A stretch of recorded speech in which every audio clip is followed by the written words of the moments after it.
Hi friends, ഇന്നത്തെ video എന്ന് പറയുന്നത് പരിമലപ്പള്ളിയിലും അതേപോലെ ചേച്ചിയുടെ വീട്ടിലുമൊക്കെ പോയപ്പോൾ എടുത്ത ഒരു ഫാമിലി ബ്ലോഗാണ്. അപ്പോൾ മനസ്സൊക്കെ കുറച്ച് ഡൗൺ ആയപ്പോൾ പള്ളിയിലൊക്കെ ഒന്ന് പോകണം, അവിടെ കുറച്ച് നേരം ഇരിക്കണം, മെഴുകുതിരി കത്തിക്കണമെന്നൊക്കെ പെട്ടെന്ന് തോന്നി. അപ്പോൾ അങ്ങനെ പോയതാണ്. അപ്പോൾ എല്ലാവർക്കും പുതിയൊരു വീഡിയോയിലേക്ക് സ്വാഗതം. അപ്പോൾ നമുക്ക് വീഡിയോയിലേക്ക് പോകാം. മാസത്തിലെ ആദ്യത്തെ ശനിയാഴ്ചയാണ് ഞങ്ങൾ സാധാരണ അമ്പലത്തിൽ പോകുന്നത്. ആ ദിവസങ്ങളിൽ പോകാൻ പറ്റാത്ത അവസ്ഥയാണെന്നുണ്ടെങ്കിൽ സെക്കൻഡ് സാറ്റർഡേയിലേക്ക് ഞങ്ങൾ മാറ്റി വെക്കാറുണ്ട്. അങ്ങനെ ഇന്നൊരു ശനിയാഴ്ചയാണ്. രാവിലെ അമ്പലത്തിലൊക്കെ പോയി. അപ്പം അമ്പലത്തിൽ പോകുന്നതുകൊണ്ട് ബ്രേക്ക്ഫാസ്റ്റ് ഉണ്ടാക്കാനെ കൊണ്ട് പറ്റിയിട്ടുണ്ടായിരുന്നില്ല. അതുകൊണ്ട് കവലയിൽ വന്ന് ശരവണ ഭവനിൽ നിന്ന് ഞങ്ങൾ ബ്രേക്ക്ഫാസ്റ്റ് മേടിച്ചു. ഇത് കഴിച്ചിട്ട് വേണം ഞങ്ങൾക്ക് ഇനിയും അടുത്തത് പരിമലയാണ് പോകുന്നത്. അപ്പം രാവിലെ ഞാൻ അമ്പലത്തിൽ പോയപ്പോൾ സെറ്റ് സാരി അവിടുത്തിരുന്ന് അതൊന്ന് മാറി വെച്ച് ഞാൻ മറ്റൊരു സാരി എടുത്തുകൊടുത്തിട്ടുണ്ട്. അപ്പം പരിമലപ്പള്ളിയിൽ പോകുന്ന സമയത്ത് ഞങ്ങൾ ചേച്ചിയുടെ വീട്ടിൽ ചെന്ന് ചേച്ചിയും ചേട്ടനെയും കൂട്ടിയിട്ട് വേണം പോകാനെ കൊണ്ട്. ഞങ്ങൾ പോകുന്നുണ്ടെന്ന് അറിഞ്ഞപ്പം അവരും വരുന്നുണ്ടെന്ന് പറഞ്ഞു. അപ്പം അവർ ഗൾഫിലായിരുന്ന സമയത്താണ് എനിക്ക് തൊണ്ടയ്ക്ക് ഇങ്ങനെ വേദനകളൊക്കെ വന്നത്. അപ്പം പരിമല പോകണമെന്ന് പറഞ്ഞപ്പം ചേച്ചി പറഞ്ഞു, എന്നാൽ ഞാനിവിടെ വന്നിട്ട് നമുക്ക് ഒന്നിച്ച് പോകാമെന്ന് പറഞ്ഞു. അപ്പോൾ അവർ വന്നിട്ട് ഒരാഴ്ചയായുള്ളൂ. അപ്പോൾ അവർ വന്ന ആ ടൈം കണക്കാക്കിയാണ് ഞങ്ങളിപ്പോൾ പോകാനെ കൊണ്ട് തീരുമാനം എടുത്തത്. അപ്പോൾ ഇപ്പം ഞങ്ങൾ വെണ്ണിക്കുളത്ത് വന്ന് അവർ മെയിൻ റോഡിലോട്ട് ഇറങ്ങി വന്നിട്ടുണ്ട്. വീണ്ടും മുറ്റത്ത് വണ്ടി ചെല്ലുമെന്നുണ്ടെങ്കിലും ഇച്ചിരി മെയിൻ റോഡിൽ നിന്ന് ഉള്ളിലേക്കാണ് ഇവരുടെ വീടുള്ളത്. അപ്പോൾ ഇത്രയും ഇപ്പം ഒരു 11 മണിയൊക്കെ 11:30 ആകാറായിട്ടുണ്ട്. അപ്പം പെട്ടെന്ന് ഇറങ്ങി വന്നു കഴിഞ്ഞാൽ പോകാമല്ലോ എന്ന് ഓർത്ത് അവർ മെയിൻ റോഡിലോട്ട് വന്നിട്ടുണ്ട്. അപ്പോൾ ഇവിടെ വണ്ടി ഇട്ട് തിരിച്ചിട്ട് ഞങ്ങൾ പോകാനെ കൊണ്ടാണ് തീരുമാനിക്കുന്നത്. വണ്ടി ഇട്ട് തിരിക്കണം. തിരിച്ചതിന് ശേഷം അവർ ഇതിൻ്റെ ഫ്രണ്ടിൽ നിൽപ്പുണ്ട്. അപ്പോൾ അവരെ കയറ്റിക്കൊണ്ട് വേണം പോകാനെ കൊണ്ട്. തുടങ്ങിയതിന് ശേഷമാണ് എനിക്ക് പെട്ടെന്ന് പരിമലപ്പള്ളിയിൽ പോകണമെന്നും ആ പള്ളിയിൽ പോയി കുറച്ച് നേരം പ്രാർത്ഥിക്കണമെന്നും ഒക്കെ എനിക്ക് തോന്നലുണ്ടാകുന്നത്. ഇത് എൻ്റെ മാത്രം ഒരു തോന്നലാകാം. ഇപ്പം എല്ലാവർക്കും അങ്ങനെ സംഭവിക്കണമെന്നില്ല. ഞാൻ പറഞ്ഞല്ലോ, മുൻകാലങ്ങളിലുള്ള വീഡിയോകളിലൊക്കെ ഞാൻ പറഞ്ഞിട്ടുണ്ട്, എനിക്ക് കുറച്ച് മാനസിക സംഘർഷം എനിക്ക് കുറച്ച് കൂടുതലായിരുന്നു. കാരണം എൻ്റെ അവസ്ഥ ആ സമയത്ത് അതേപോലെ ആയിരുന്നു. ചെറുപ്പകാലത്ത് എനിക്കൊരുമാതിരി അറിവാകുന്ന സമയം തൊട്ട് ഇവിടുത്തെ പെരുന്നാളിന് നവംബർ 1, 2 തീയതികളിലാണ്. ആ സമയത്ത് പള്ളികളിൽ നിന്ന് കാൽനടയായിട്ടാണ് പെരുന്നാളിന് ഇവിടെ എത്തിച്ചേരുന്നത്. അങ്ങനെ അപ്പോൾ എൻ്റെ കല്യാണം കഴിയുന്നിടം വരെ ഞാൻ അങ്ങനെ വന്നിട്ടുള്ള ഒരാളാണ്. കല്യാണം കഴിഞ്ഞതോടുകൂടിയാണ് പിന്നെ അതിൽ നിന്നൊക്കെ ഒരു മാറ്റം സംഭവിക്കുന്നത്. പിന്നെ അവിടെ നിന്നൊക്കെ പോകാറായി. പിന്നെ വല്ല നമ്മളൊരു ടൂറിസ്റ്റായിട്ട് മാത്രമായിട്ടൊരു പോകുന്ന ഒരു അവസ്ഥയായിരുന്നു. പിന്നെ വളരെ കുറച്ചേ പോയിട്ടുള്ളൂ. 1-2 വട്ടം മാത്രമേ ഞാൻ ഈ ഒരു 10-25 കൊല്ലത്തിനിടെ ഞാൻ പിന്നെ പരിമല പോയിട്ടുള്ളൂ. അപ്പോൾ പെട്ടെന്ന് എനിക്ക് അവിടെയും പോകണമെന്ന് എനിക്കൊരു തോന്നലുണ്ടാകുന്നു. അങ്ങനെ ഞാൻ തീരുമാനമെടുത്തതാണ്.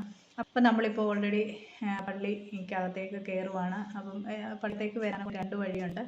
ഇതിപ്പം ഒരു വഴി നമുക്ക് കയറി നേരെ ചെല്ലുന്നതാണ് കാർ പാർക്കിംഗ് ഒക്കെ ചെയ്യാൻ പറ്റുന്ന സ്ഥലത്തേക്കാണ് ചെല്ലുന്നത്. ഇതിനപ്പുറത്താണ് പള്ളിയുടെ മെയിനായിട്ടുള്ള വാതിൽ, അവിടെയാണ്. ഇത് നമ്മളൊരു സൈഡ് വഴിയാണ് ചെല്ലുന്നത്. ഇവിടെ സുഖമായിട്ട് വണ്ടി പാർക്ക് ചെയ്ത് ഇതിലെ അങ്ങോട്ട് ചെല്ലാനും കൊണ്ടുള്ള പറ്റും. ഇതാണ് പള്ളിയുടെ ഫ്രണ്ട് ഭാഗം എന്ന് പറയുന്നത്. ഇതിൽ വന്ന് കയറുന്നത് മറ്റു വഴിയാണ്. ഇപ്പോൾ ഇത് ആദ്യമേ കണ്ട വഴി നമ്മളിപ്പം പുതുതായിട്ട് ഉണ്ടാക്കിയതാണ്. പഴയ കാലങ്ങളിലൊക്കെ ഞങ്ങൾ വരുന്നത് ആ വഴിയായിരുന്നു വന്നുകൊണ്ടിരുന്നത്. പള്ളിക്കകത്ത് കയറി കുറച്ച് നേരം ഇരുന്ന് പ്രാർത്ഥിച്ചു. മനസ്സിനൊരു സമാധാനം കിട്ടി. പിന്നെ എൻ്റെ പപ്പായും അമ്മ മരിച്ചു പോയാണ്, അവർക്ക് വേണ്ടിയുള്ള കുർബാന ചൊല്ലിച്ചു. ചേച്ചിയുടെ ഒരു മകനും മരിച്ചാണ്, അവനുമെല്ലാം വേണ്ടി ഞങ്ങൾ കുർബാന അവിടെ ചൊല്ലിച്ചു. കുറേ നേരം ഒരു 3/4 മണിക്കൂറോളം ഞങ്ങൾ പള്ളിയിലാണല്ലോ സ്പെൻഡ് ചെയ്തു. പിന്നെ എൻ്റെ ഒരു നേർച്ചയെന്ന് പറയുന്നത് എൻ്റെ ഒപ്പം പൊക്കമുള്ള ഒരു മെഴുകുതിരി മേടിച്ചവിടെ കത്തിക്കുക എന്നുള്ളതാണ്. ആ കാര്യങ്ങളെല്ലാം ഞാനവിടെ ചെയ്തു. ഇത്തരം വലിയ മെഴുകുതിരി ആയതുകൊണ്ട് പള്ളിയുടെ വെളിയിലാണ്. അവിടെ പ്രത്യേകമായിട്ട് മെഴുകുതിരി കത്തിച്ചു വെക്കാനുള്ള ഒരു സ്പേസൊക്കെ ഉണ്ട്. അപ്പം അവിടെ കത്തിച്ചു വെച്ചു. അല്ലാതെ ചെറിയ മെഴുകുതിരികൾ ഞങ്ങൾ വാങ്ങിയായിരുന്നു, അതും അവിടെ കത്തിച്ചു വെച്ചു. അവിടെ ഒരു തിരുമേനിയുടെ ഫോട്ടോയൊക്കെ വെച്ചിട്ടുണ്ട്. അപ്പം ഇതൊക്കെ എൻ്റെ പുതുതായിട്ട് ഞാൻ ചെല്ലുമ്പോൾ കാണുന്നതാണ്. പണ്ടൊന്നും ഇതവിടെ ഇല്ലായിരുന്നു. ഇപ്പോൾ പുതുതായിട്ട് വെച്ചിരിക്കുന്നതാണ് അതൊക്കെ. അപ്പോൾ എന്തായാലും ഒരു 3/4 മണിക്കൂറിന് ശേഷം പള്ളിയിലെ കാര്യങ്ങളെല്ലാം ഞങ്ങൾ കഴിഞ്ഞതിന് ശേഷം ഞങ്ങളിങ്ങനെ പുറത്ത് വന്ന് ഇനി തിരിച്ച് വീട്ടിലേക്ക് പോകാമെന്ന് തീരുമാനിച്ചപ്പോഴാണ് എന്നാൽ ഇനിയിപ്പോൾ ഈ വഴി നമുക്ക് ഞങ്ങളുടെ വീട്ടിലേക്ക്, എൻ്റെ വീട് കീക്കൊഴൂരാണ്. അപ്പോൾ അവിടെ പോയി പപ്പായെയും അമ്മയും കൂടെ ഒന്ന് കാണണമെന്ന് വിചാരിച്ചു. കാരണം ഇതൊക്കെ എൻ്റെ മനസ്സിൻ്റെ തോന്നലുകളാണ്. എനിക്കത് പെട്ടെന്ന് തന്നെ ചെയ്ത് തീർക്കണമെന്നുള്ളതാണ്. കാരണം എൻ്റെ കയ്യിൽ നിന്ന് എന്തെങ്കിലും തെറ്റുകൾ വന്നിട്ടുണ്ടോ എന്നൊക്കെയുള്ള ഒരു പേടി പോലെ എനിക്കങ്ങ് തോന്നി. മാതാപിതാക്കളെ ഓർക്കാതിരുന്ന ഏതെങ്കിലും സന്ദർഭങ്ങളുണ്ടോ, അതിനു വേണ്ടിയാണ് ഞങ്ങൾ പിന്നെ തിരിച്ച് കീഴ്ക്കുഴക്ക് പോകാനെ കൊണ്ടുള്ളത് നേരെ പോരുവാണ്. അപ്പം ഒരു 2:30-3 മണിയായി. അതുകൊണ്ട് തന്നെ ഞങ്ങൾ ഫുഡ് കഴിക്കാൻ വേണ്ടി മാന്നാർ തന്നെ വന്നിട്ടൊരു കടയിൽ കയറി. അവിടെ പിന്നെ എനിക്ക് ആ സമയത്തും എനിക്ക് എരിവും കാര്യങ്ങളും ഒന്നും ചെയ്യാൻ പറ്റത്തില്ല. പിന്നെ എന്തുവരും ചോറ് മാത്രമായിട്ട് കഴിക്കാമല്ലോ എന്ന് ഓർത്തിട്ടാണ് ഞാൻ ചോറ് പറഞ്ഞു, അവർ വേറെ വല്ലതും കഴിക്കട്ടെ എന്ന് വെച്ചു. അപ്പോൾ എല്ലാവർക്കും ചോറ് മതിയെന്ന് പറഞ്ഞു. പിന്നെ ഞങ്ങൾ എല്ലാവർക്കും മീൽസാണ്. അവരുടെ ഫേമസ് ആയിട്ടുള്ള താലി മീൽസാണ്. 12 കൂട്ടം കറികളും ഒരു പായസവും ഒക്കെ ഉൾപ്പെടുന്ന, അതിൽ മീൻ വറുത്തത്, മീൻ കറി, ബീഫ് റോസ്റ്റ്, അങ്ങനെയൊക്കെ എല്ലാ സാധനങ്ങളും വരുന്ന ഒരു താലി മീൽസായിരുന്നു അത്. എനിക്ക് കറികളൊന്നും കൂട്ടാതെ കൊണ്ട് പപ്പടവും മോരുകറിയും ഒക്കെ കൂട്ടി ഞാനും ചോറുണ്ടു. അവരും അത് തന്നെ കഴിച്ചു. 4 പേരും അത് തന്നെ മേടിച്ചു. പിന്നെ രുദ്രുവിന് പിന്നെ അവിടെ അതൊരു അറബിക്ക് റെസ്റ്റോറൻ്റ് ആയ കാരണം ചോറ് മാത്രമേ ഉണ്ടായിരുന്നുള്ളൂ അവിടുത്തെ. ബാക്കിയെല്ലാം ബിരിയാണീസും അൽഫാമും ഒക്കെയാണ്. പിന്നെ അവന് ചോദിച്ചുകൊണ്ട് അവരൊരു പൊറോട്ട തന്നു.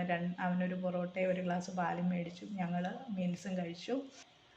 150 രൂപയായിരുന്നു അതിൻ്റെ റേറ്റ് വന്നത് ഒരു താലി മീൽസിന്. 150 രൂപയ്ക്ക് അത് നല്ലൊരു വർത്ത് തന്നെയായിരുന്നു. അപ്പം ഞങ്ങൾ ഫുഡെല്ലാം കഴിച്ചതിന് ശേഷം നേരെ ഞങ്ങൾ കീഴ്ക്കുഴക്ക് വന്നു. കീഴ്ക്കുഴക്ക് വന്ന് ഈ കാണുന്നത് ഒരു ഇറിഗേഷൻ കനാലാണ്. എല്ലാ സമയത്തൊന്നും ഇതിനകത്തിൽ വെള്ളം വിടുകയില്ല. മെയിനായിട്ട് ഇവിടെ വിടുന്നതെന്ന് പറയുന്ന സമയം എന്ന് പറയുന്നത് നമ്മുടെ ചെറുകോൽപ്പുഴ കൺവെൻഷൻ, മാരാമൺ കൺവെൻഷൻ, ആ സമയത്തൊക്കെ നമ്മുടെ പമ്പാ നദിയിലെ വെള്ളത്തിൻ്റെ ജലനിരപ്പ് താഴ്ന്നു നിൽക്കണം. എന്നാലേ മണപ്പുറത്ത് നമുക്ക് കൺവെൻഷൻ്റെ പന്തലൊക്കെ ഇടാൻ പറ്റുള്ളൂ. ആ സമയത്ത് ഇപ്പോൾ ഫെബ്രുവരി ആയ കാരണം ഓൾറെഡി ഇപ്പോൾ കനാലിൽ നല്ല നിറച്ച് വെള്ളമുണ്ട്. ഈ മുന്നേ കാണുന്നത് പപ്പായുടെ അനിയൻ്റെ പറമ്പാണ്. അവർ നേരെ മേളിലേക്ക് ഇപ്പം മേടിച്ച് പെര വെച്ചിട്ടുണ്ട്. അപ്പോൾ ഇവിടെ ഒരു തോട്ടത്തിൽ പുല്ല് വെട്ടുന്നുണ്ടെന്ന് പറഞ്ഞ് ബ്രദറുണ്ടെന്ന് പറഞ്ഞുകൊണ്ട് ഞങ്ങൾ ഇങ്ങോട്ട് പോകുന്നതാണ്.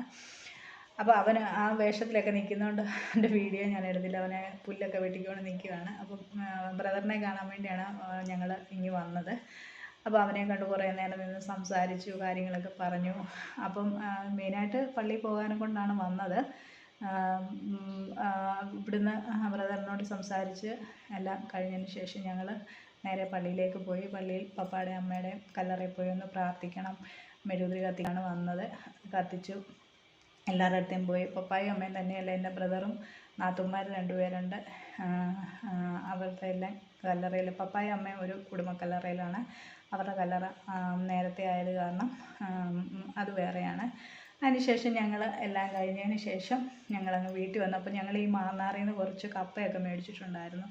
അപ്പം കൊച്ചുങ്ങൾക്ക് ഗൾഫിൽ കൊടുത്തു വിടാനൊക്കെ ഉണ്ട്. അപ്പം ചേട്ടൻ വന്ന പോലെ കാപ്പിയെല്ലാം കുടിച്ചതിന് ശേഷം ആ കപ്പയെല്ലാം പൊളിച്ച് ഇത് വാട്ടാൻ വേണ്ടിയാണ് അതിൽ പൊളിച്ചുകൊണ്ടിരിക്കുകയാണ്. അപ്പം ഞാൻ പൊളിക്കാമെന്ന് പറഞ്ഞിട്ട് ചേട്ടൻ സമ്മതിച്ചില്ല.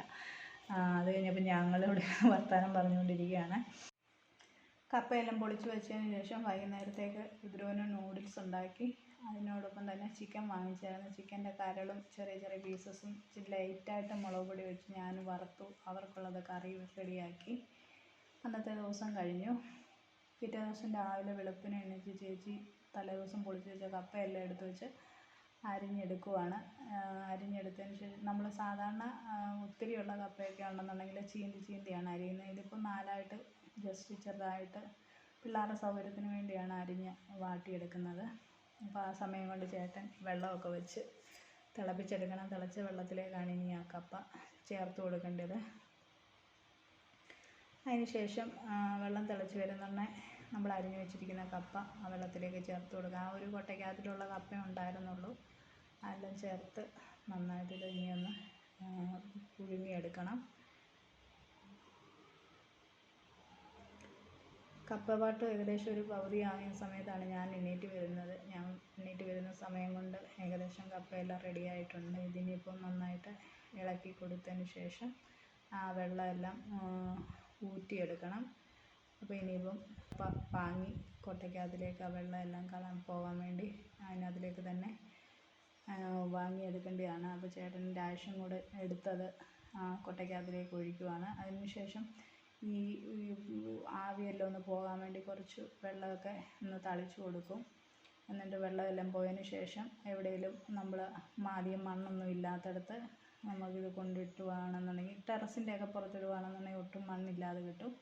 പണ്ട് കാലത്തൊക്കെ ആണെങ്കിൽ ഈ കപ്പ പറിക്കുന്ന പറമ്പിലേക്ക് തന്നെയായിരുന്നു ഇട്ടുകൊണ്ടിരിക്കുന്നത്. പിന്നെ മഴയൊന്നും കൊള്ളരുത്. ഇപ്പം നല്ല വെയിലാണല്ലോ, നല്ല വെയിൽ ഒരു 4-5 ദിവസത്തെ കൊണ്ട് കഴിയുകയാണെന്നുണ്ടെങ്കിൽ കപ്പ നന്നായിട്ട് ഉണങ്ങി കിട്ടും. അപ്പോൾ ഞങ്ങളുടെ പട്ടിക്കൂടിൻ്റെ മണ്ടയിൽ ഇടാനുള്ളതേ ഉള്ളൂ. അപ്പോൾ അതിൻ്റെ പുറത്തേക്ക് ഇട്ട് അത് നന്നായിട്ട് നിരത്തി വന്നത് തൊടാത്ത രീതിയിൽ കപ്പ നിരത്തിയിട്ടും വെച്ച് 4-5 ദിവസത്തെ ചൂടടുപ്പിച്ച് കഴിഞ്ഞാൽ നല്ല കപ്പ വാട്ടിയെടുക്കാൻ പറ്റും. നല്ല സ്റ്റോർ ചെയ്ത് വെക്കുകയാണെന്നുണ്ടെങ്കിൽ കുറേ നാളൊക്കെ നമുക്ക് ഉപയോഗിക്കാൻ പറ്റും കപ്പ. അപ്പോൾ അതെല്ലാം കഴിഞ്ഞതിന് ശേഷം രാവിലെ ബ്രേക്ക്ഫാസ്റ്റൊക്കെ കഴിഞ്ഞായിരുന്നു. അത് കഴിഞ്ഞ് ഉച്ചയ്ക്ക് ഞങ്ങൾ പോകാൻ നേരത്ത് ചക്ക, ആദ്യത്തെ ഈ വർഷത്തെ ചക്കയാണ്. അത് ഫുഡെല്ലാം കഴിച്ചതിന് ശേഷം ഞങ്ങൾ ഉച്ചയ്ക്ക് ഇറങ്ങി പോകുന്നു. തലേദിവസം ഞങ്ങൾ ഇറങ്ങിയതാണല്ലോ, അപ്പോൾ ഞങ്ങൾ തിരിച്ച് വീട്ടിലേക്ക് പോരുവാണ്. അപ്പോൾ ഈ വീഡിയോ നിങ്ങൾക്ക് ഇഷ്ടപ്പെടുകയാണെന്നുണ്ടെങ്കിൽ ഒന്ന് ലൈക്ക് ചെയ്യാനും ഷെയർ ചെയ്യാനും മറക്കല്ലേ. ചാനൽ ആദ്യമായിട്ടാണ് കാണുന്നെങ്കിൽ ഒന്ന് സബ്സ്ക്രൈബ് ചെയ്ത് സപ്പോർട്ട് ചെയ്യുക. മറ്റൊരു വീഡിയോയുമായി കാണും വരെ എല്ലാവർക്കും ഒരു നല്ല ദിവസം ആശംസിക്കുന്നു. Thank you.